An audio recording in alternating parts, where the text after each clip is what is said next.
Very famous psalm. It's often referred to as the royal psalm, as in royalty and kingdom.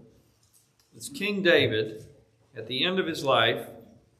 This psalm is also recorded in 2 Samuel, I think, towards the end.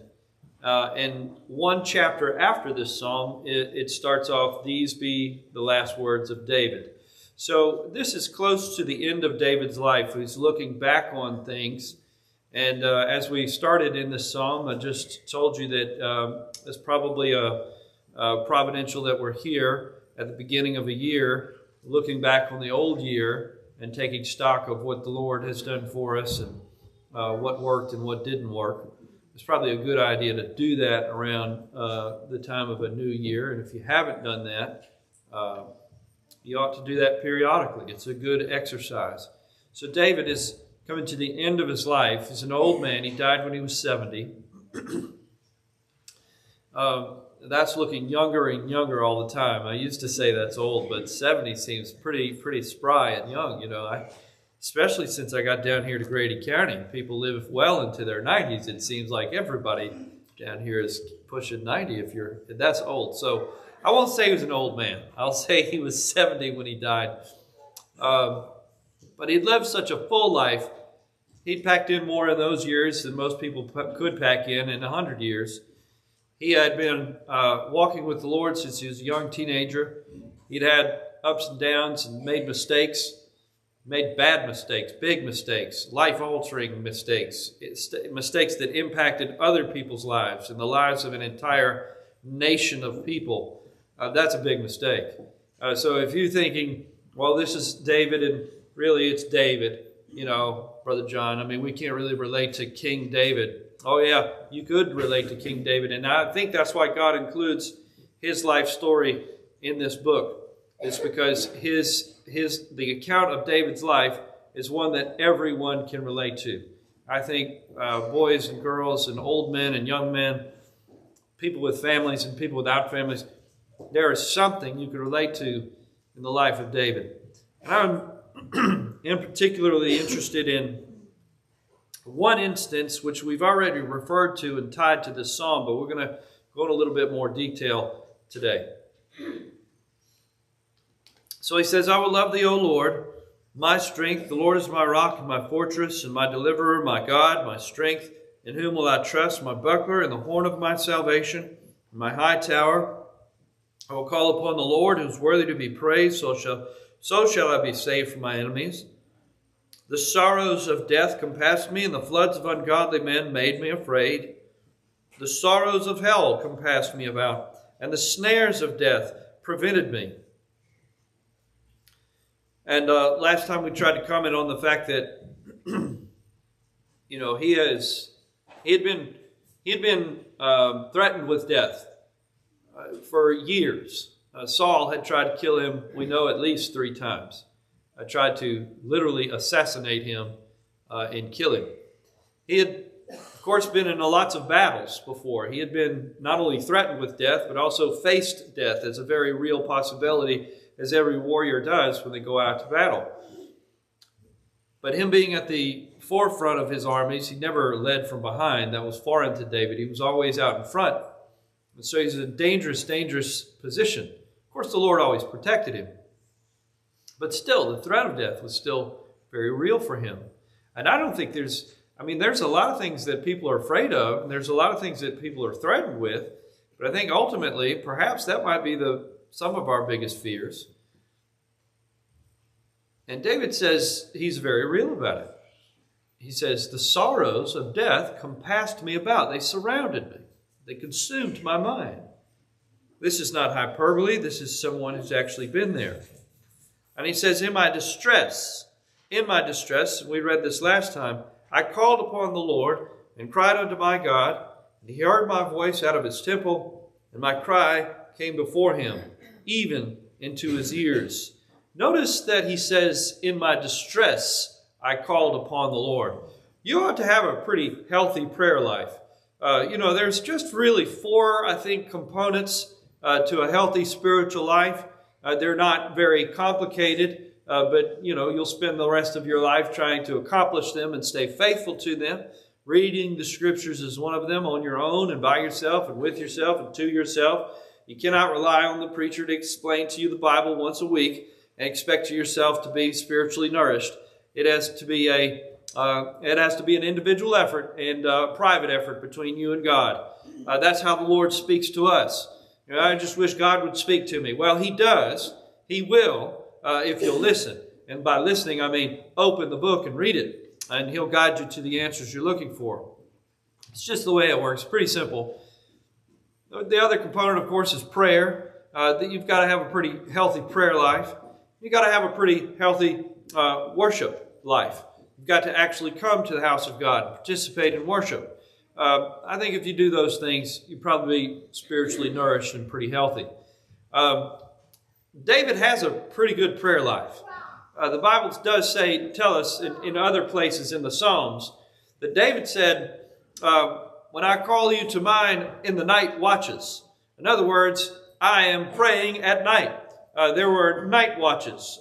We don't have them anymore. We call them ADT and other alarm companies that you have. Your cameras are your night watches.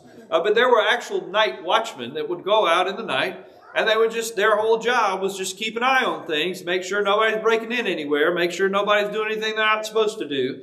And the night watcher would come around and give a report about once an hour. Everything's all right. There's a fire breaking out in the lower, whatever it was. I saw a thief 30 minutes ago pass this way.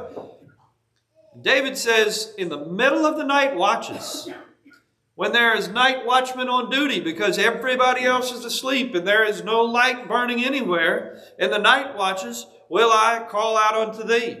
He also tells us that early will I seek thee. In other words, I'm praying in the morning. I get up in the morning praying, and I go to bed at night praying, and when I wake up in the middle of the night, I'm praying. He's communing. He says he's communed with God upon his bed.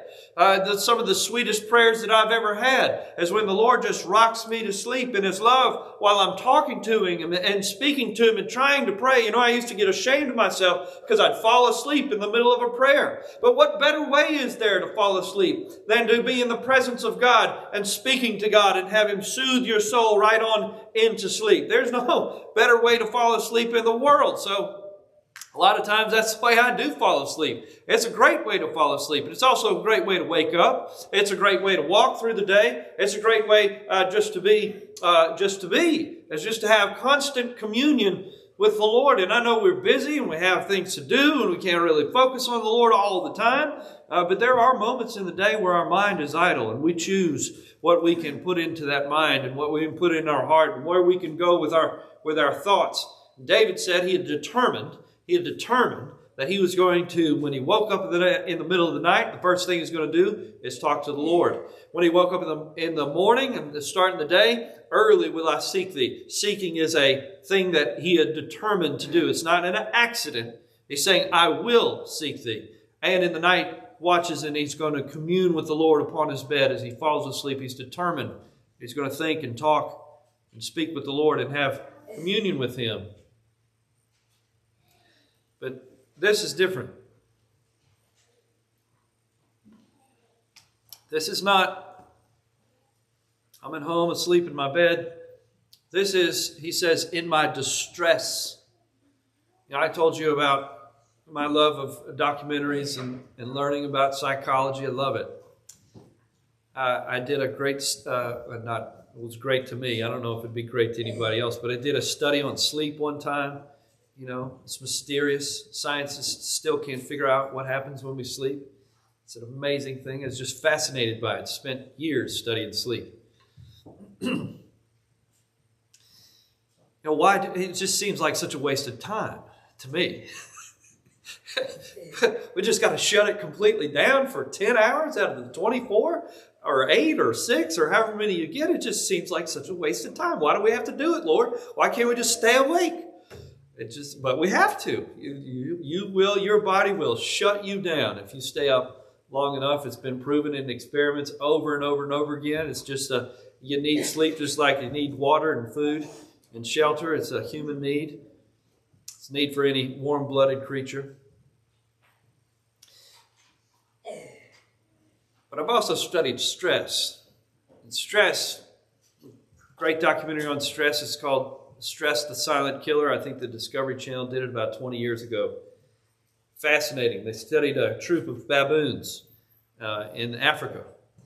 Studied stress and cortisol levels and how they pick on each other. I learned all about baboons. Baboons just pick on each other. The biggest baboon in the troop, he gets everything he wants, and he picks on all the other baboons, and nobody can say anything or do anything to him. The only problem is when he gets sick, none of the other baboons take care of him.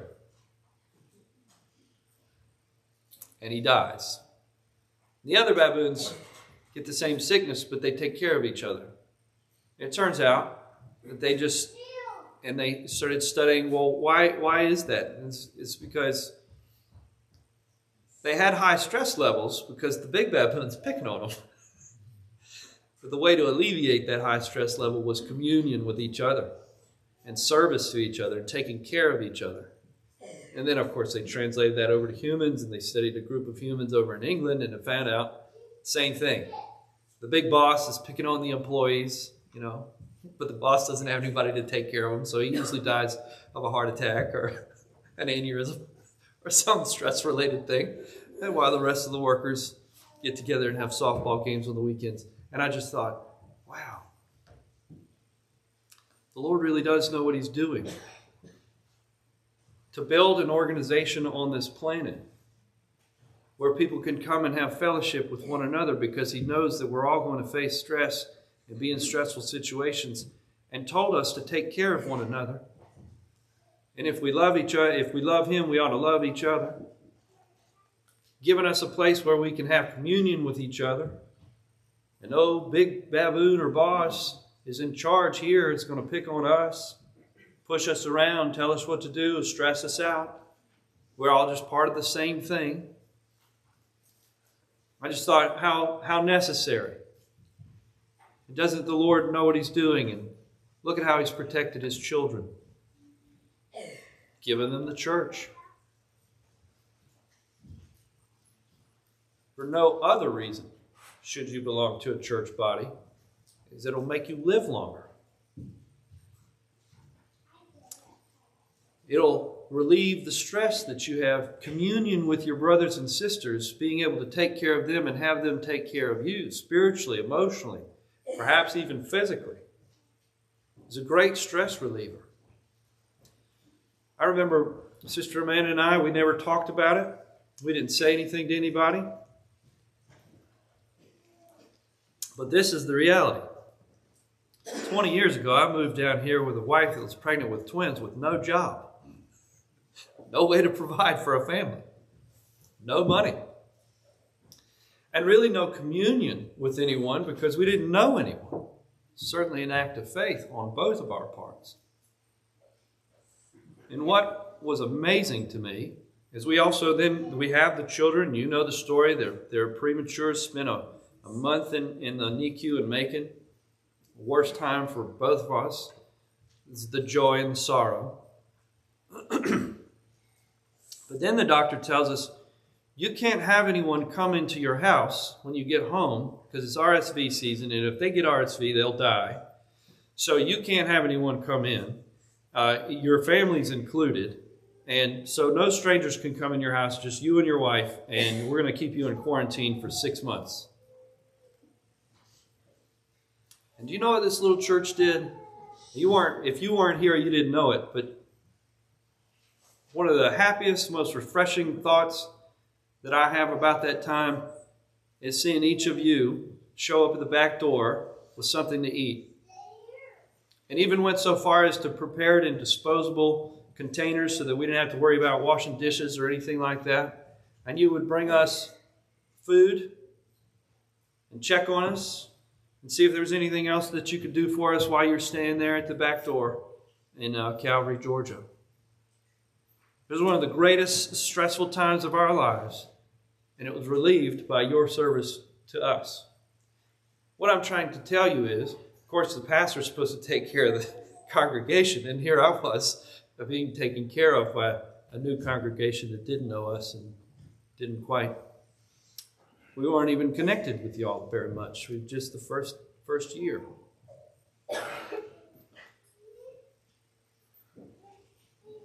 David said, in my distress, besides church community, besides reading your own Bible, besides taking care of other people, he says, in my distress, I called upon the Lord. Let's look at what I think he may be referring to. I just want you to, if you just listen as I read this, just indulge Brother John this morning. He had been to a council of Philistines, and they'd all said, we hate you. Get out of our country.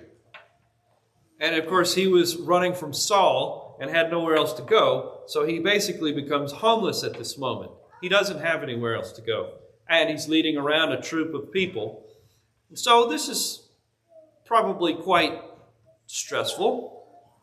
But when he gets back from speaking to the Philistines, he's got a little city that he's camped out in called Ziklag. I love the Bible names, don't you? Ziklag. Who names a city Ziklag? But anyway, they're in this little town of Ziklag, and when he gets back to Ziklag, what he's found out is that the Amalekites have invaded Ziklag, burned it to the ground so that all of their houses are gone. All of this, kind of reminds me of what's happening in Los Angeles. That's kind of the scene that they come upon. Everything's still smoldering, and all of their children and their wives are gone. Like I said, I've already referred to this passage before, but now I want to get to it in a little bit more detail. So in that moment where you've now been kicked out of the country, you've been told to leave the country, your visa's expired, we're deporting you, don't come back. And by the way, the place you came from, the king has a death warrant out for you, so you show back up in Israel, you're going to be killed, but you can't stay here. Then you get back to the city from doing that business. You get back to the city that you came from, only to find out that your other enemies, now you've got Philistines, Saul, and now the Amalekites are now picking on you and want you dead. And they have taken captive your wives and your children and your old people. Now listen to what it says. And David, verse 6, and David was greatly distressed. I think that's probably true.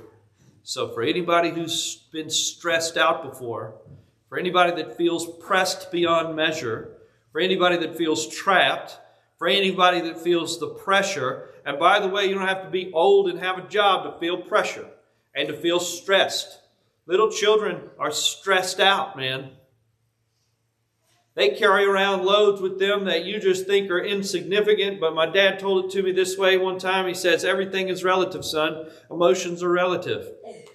He said, if you lose your job and you've lost everything you've ever worked for, that's the worst day you've ever had. And if a 2-year-old loses a helium-filled balloon and it flies up into the sky, that's the worst day the 2-year-old's ever had. You got to take that serious. They're taking it serious. You might think it's insignificant, but it's a significant thing for them. That's the only time they've ever seen a balloon. They don't know that they can get more balloons. They make more of them. Just like we don't know sometimes we can get more money, can we? We can get another job. We can build back. It's all relative. David was greatly distressed, for the people spake of stoning him. Now, the very people he's trying to protect are now talking about stoning him to death. So now he's got Saul, the Philistines, the Amalekites, and his own army. Because the soul of all the people was grieved, every man for his sons and for his daughters, but David encouraged himself in the Lord. Step 1.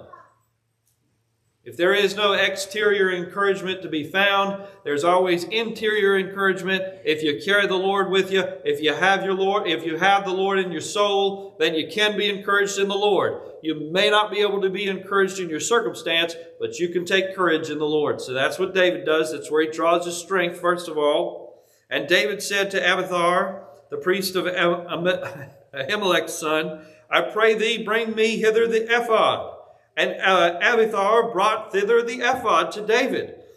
Now, the ephod is a little suit that the priest would wear. And it's when the ephod was on the priest that the priest would be allowed to speak to the Lord.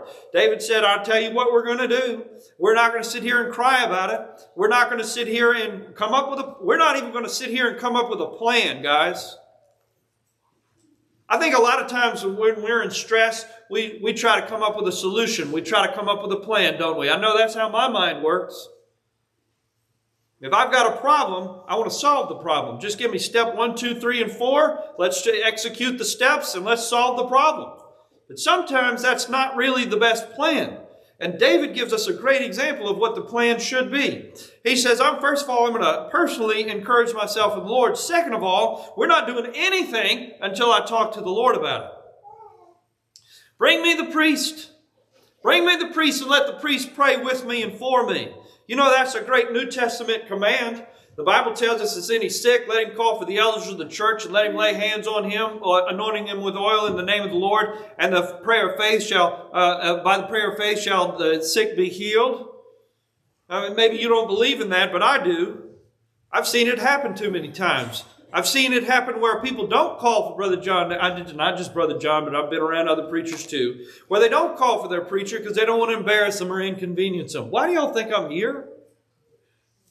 I'm not here to be an administrator at a school or to be a teacher at a school. I moved my family down here to pastor Tiger Creek Primitive Baptist Church. Let me pastor you. You're in trouble? Call me. That's what I'm here for. And that's what I love to do. That's what God called me to do. That's what God ordained me to do. And there's much strength there is much increase in the strength of an ox. Let the ox work. But I don't know where to plow if you don't tell me where the field is. Well, he should just know. I'm not the Lord. I don't know you're in trouble. I don't know you're sick. I don't know you're struggling. You got to tell me. Anyway, David says, I'll tell you what, I'm reaching out to my preacher. I bring the priest and tell him to bring the ephod. We're going to have a word of prayer. And David inquired at the Lord, saying, shall I pursue after this troop? Shall I overtake them? And he answered. Who answered? The Lord. Pursue, for thou shalt surely overtake them, and without fail recover all. So David went, he and his 600 men that were with him, and came to the brook of Besor, where those that were left behind stayed. And David pursued, he and 400 men, and 200 men abode behind, because they were so faint that they could not go over the brook Besor. I'm telling you, he's not in a great place, and his men are not in a great place. He takes 600 men with him, and 200 of them say, we can't go any further. It was just too sad. You mean we got to cross over a creek? Forget it, man. And I love how David treats them when he returns. We'll talk about that in a moment.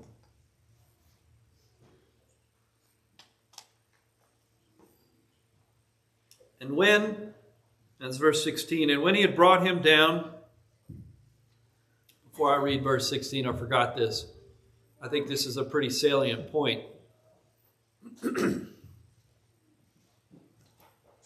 So the Lord just says, go ahead, pursue them. You'll overtake them. Doesn't give him any more directions. Again, living by faith is not having all of the turns on the map figured out before you start the journey.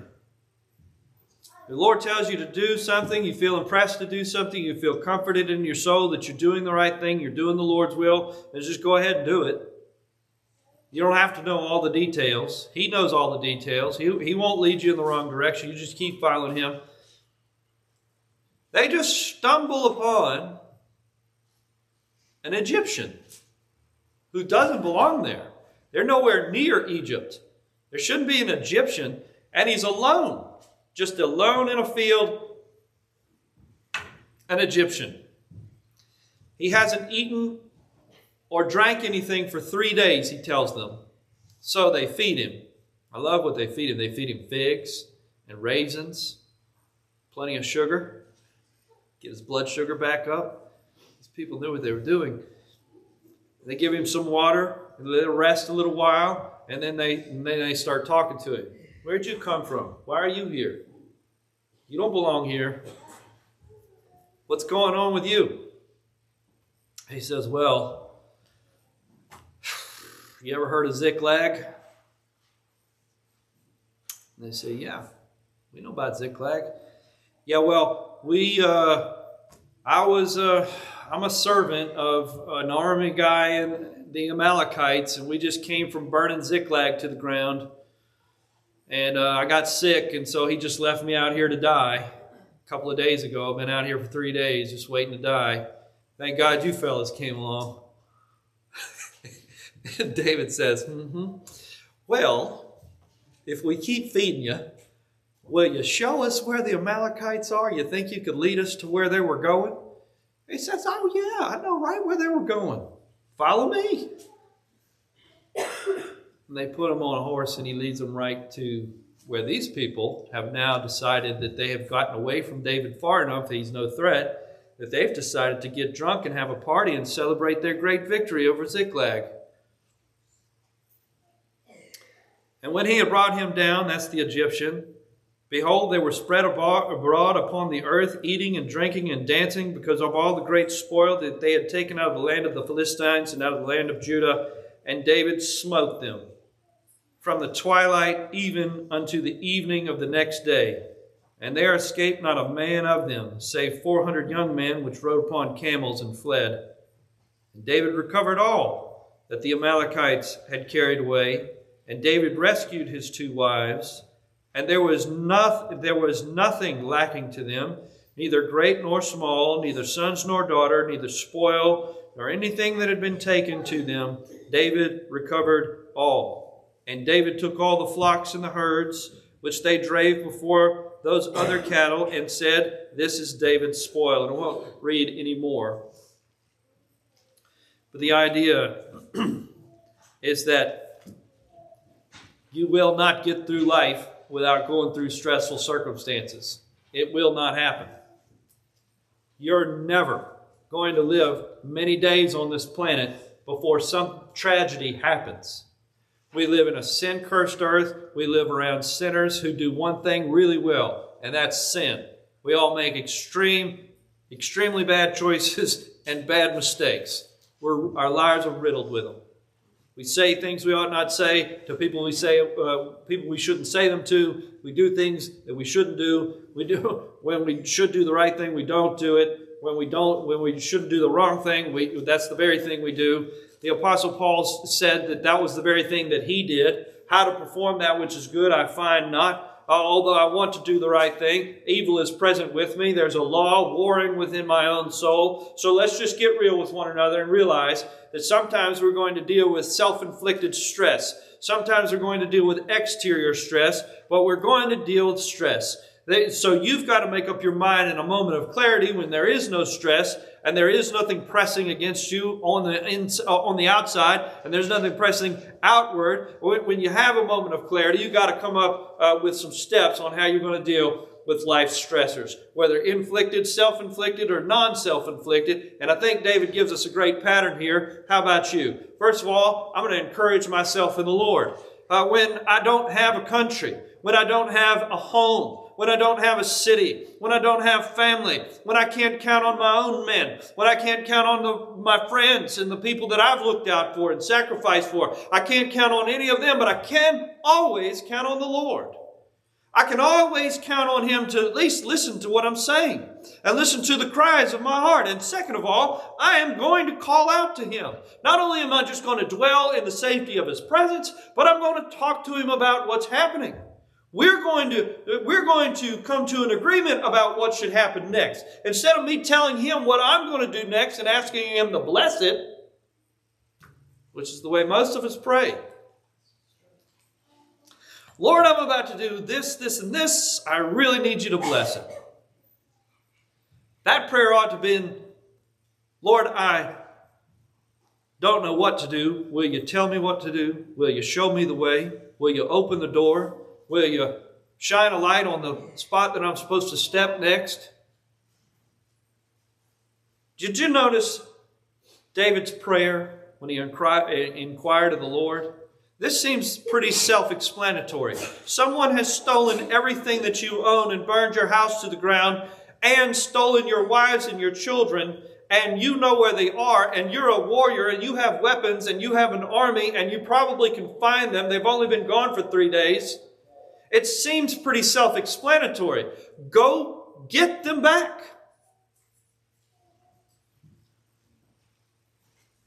Pretty logical. But David doesn't do that. David inquires of the Lord and asks one question. Should I pursue them? What's your will, Lord? I know what I want to do. I want to pursue them. That's why I'm praying, should I pursue them? Because if it's up to me, I'm going.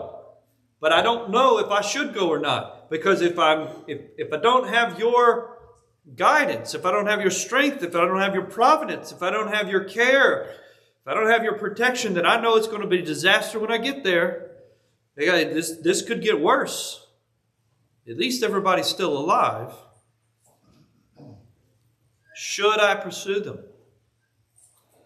Instead of saying, I'm going to pursue them, give me the strength when I get there, he gets on his knees and begs the Lord, should I pursue them? And Psalm 18 says this, in my distress I called upon the Lord, and the Lord cried unto my God, and he heard my voice out of his temple. My cry came before him, even into his ears. Then the earth shook and trembled, and the foundations of the hills were moved and shaken, because he was wroth. There went up smoke out of his nostrils, and fire out of his mouth devoured, and coals were kindled by it. He bowed the heavens also, and came down, and darkness was under his feet. And he rode upon a cherubim, and did fly. And yea, he did fly upon the wings of the wind. And he made darkness his secret place. His pavilion round about him were dark waters and thick clouds of the skies. At the brightness that was before him, and the thick clouds passed, hailstones and coals of fire. The Lord also thundered in the heavens, and the highest gave his voice, hailstones and coal fire. Yea, he sent out his arrows and scattered them, and he shot out lightnings and discomfited them. And the channels of the waters were seen, and the foundations of the world were discovered. At thy rebuke, O Lord, at the blast of the breath of thy nostrils, he sent forth from above. He took me and drew me out of many waters. He delivered me from my strong enemy and from them which hated me, for they were too strong for me. They prevented me in the day of my calamity, but the Lord was my stay. He brought me forth also into a large place. He delivered me because he delighted in me. In David's mind, that's the way it happened. He said, in my distress I called upon the Lord, and the Lord heard me out of his temple, and the Lord got angry on my behalf, and the Lord came down from heaven riding upon an angel, and the sky was dark, but it didn't matter because he was in the darkness. And his lightning and his thunder came and discomfited my enemies and scattered them. And I was able... Did the Lord do all of that, or was David doing all that? Of course, David was doing all that, but he saw it as if the Lord was doing all that on his behalf. Discomfiting and scattering his enemies and giving him the strength to win the day. What if he hadn't called on the Lord in his distress? I shudder to think what would have happened.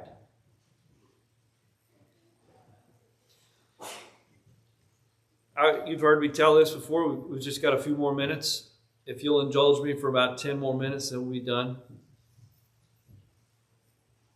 A psychologist one time told me I was having a hard time with something and was forced to go see one. Let me just clear the air in the room. My best friends had died in a car accident, and I was enrolled at a university. It was a very liberal university, and they said, you can't continue here as a student unless you get checked out by a psychologist, so you have to go. I said, well, I don't need one. They said, well, we'll be the judge of that. Okay. So I went with a chip on my shoulder. And he's typical stuff, he's, well, how does that make you feel? Bad. I feel bad. Well, how do you feel about feeling bad? I said, well, he said, what are you doing to cope with this great loss and this great tragedy? I said, well, I'm praying a lot. I'm praying a lot. I'm going to church, I'm reading my Bible, and I'm praying a lot. He said, oh, well, prayer does change our perspective, doesn't it? I didn't know as an 18-year-old why that rubbed me so wrong, but I just knew. I just told him what he wanted to hear so I could get out of there. He checked his box. I checked mine, and I moved on with my life, and here I am, and now you know me. I didn't know why that rubbed me so wrong back then, but I do know now. Because he was saying, God's not going to ever change anything for you by you praying. What all prayer is good for is that it'll just change the way you look at the circumstance. It's no better than any kind of self-help guided meditation, and you just get your mind working in the right direction. If you could just see things differently, then you'll be a little bit better off. And so I guess you call it prayer, we call it meditation, you call it whatever you want to call it. In other words, what he was saying was, you're not really speaking to anyone but yourself. That's what bothered me. And that's what bothers me now. Because he didn't really believe that I was talking to anyone but myself. I was just talking my way through it and changing my own perspective. Oh, good. Self-growth.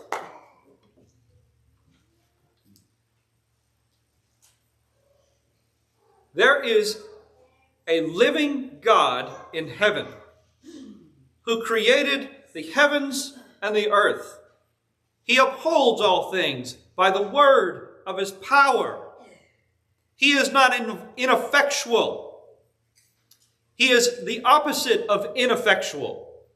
He is effectual. He holds the king's heart in his hand and turneth it whithersoever he will, like the rivers of water. Now, why did you suppose that the psalmist said through the inspiration of the Holy Spirit that God holds the king's heart in his hand and not all of our hearts in his hand? Why would he say he holds the king's heart in his hand and turns it like he will the rivers of water? Because kings are obstinate, stubborn, and they think they know everything, and they're very proud creatures. Power absolutely is going to lift people up with pride. And they began to think that they don't need any guidance from anyone, especially not from God. That's what happened to Nebuchadnezzar. Remember, old Nebuchadnezzar looked out upon the city and said, see, this Babylon that I have built, and didn't give God any credit for it, and God humbled him for that foolish statement. The reason that the God of the universe tells us that he holds the king's heart in his hand like the rivers and turns it whithersoever he will like the rivers of water, it means that you can have hope that he's got my heart in his hand and he's got your heart in his hand and he's got all of our hearts in his hand. And he's effectual with us. He can change our circumstances. Not only can he change our perspective about the circumstances, but he can actually change the circumstances. You're talking to a God that created the earth and everything in it in 6 days by speaking into nothing. What problem do you have that you think he can't solve? Well, Brother John, I've prayed all the time. I pray about this problem that I've got, and he just won't solve it. You know, God doesn't say he's not going to answer prayers. He tells us he will answer prayers. He'll answer prayers with a yes, a no, or a not now. You always get an answer to prayer. God's not answering me. He's not hearing me. No, you're not hearing the answer. The answer might be no, and you just don't like it. I was talking to a man who was having a hard time, and I told him what he needed to do, and it was pretty serious. I said, you need to do X, Y, and Z. That's what the Bible says about what you're going through right now. And he said, well, I just don't understand. I said, you understand perfectly. You just don't like it. Don't say you don't understand. You're an intelligent person. I know you're an intelligent person. You just didn't like what I just said. You didn't like what the Word of God says, so now you're going to blame it on misunderstanding. We understand. You understand what God's telling you to know. We all understand when God's saying, not right now, wait. We get frustrated. I don't want to wait. You better wait.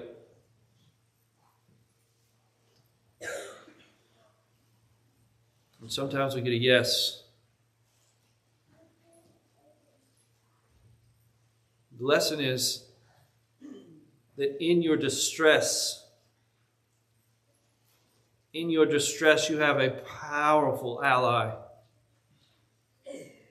It's not the person to your right or to your left or that has your last name.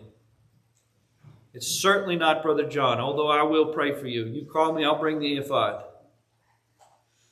We'll pray together. And I don't have to know all the details unless you want to tell me. But understand that ultimately there is a God who is sitting in a temple. He is a living God. He created the heavens and the earth, and He can thunder. And He can lightning. And He can shake the earth. And He can rearrange your circumstances such to your benefit. I didn't say He would. I said He can. And sometimes He's willing. And it would be a shame for you to be involved in some stressful thing and for Him to have been willing to save you from the stressful thing, but you not be saved from the stressful thing simply because you didn't talk to Him about it. Because you talked to everyone else about it, but you forgot to talk to the Lord about it seriously. Let's take a lesson from David and be encouraged by the answer that he got. You remember, I just to say it one more time. He's countryless. He's homeless. He's familyless. And he's friendless. I'd say he was stressed out. And in his distress, he didn't forget about the Lord. In his distress, he called upon the Lord. And the Lord heard him and answered him with a yes. That's my prayer for you this morning. If you'd be in stress, you call upon the Lord. He'd hear you and answer you with a yes. God bless you is my prayer. If there be one or more that would like to join with this church, you come while we sing Amazing Grace. Stand while we sing 154. Amazing grace, how sweet the